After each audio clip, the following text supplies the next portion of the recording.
বাঁকুড়া শিমলাপালের বাঁধগোড়া গ্রামের বাসিন্দা রাজু লোহার এলাকার মানুষের কাছে তিনি ছিলেন একজন পরোপকারী ও সাহসী যুবক। কয়েক বছর আগে তিনি যোগ দেন সিআরপিএফ এবং দেশের সুরক্ষার দায়িত্ব নেন নিজের কাঁধে।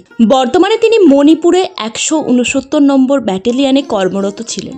সেখানে হঠাৎ জটিল দুরারোগ্য রোগে আক্রান্ত হন তিনি।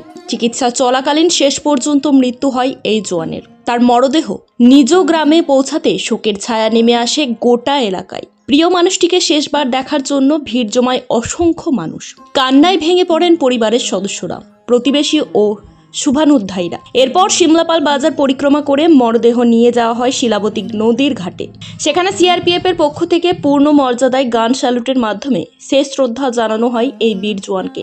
দেশের সেবায় নিয়োজিত এই সাহসী সন্তানের মৃত্যুতে শোকস্তব্ধ গোটা এলাকা। সবার প্রিয় জওয়ানকে চিরদিন স্মরণে রাখবে শিমলাপাল ও সমগ্র দেশ।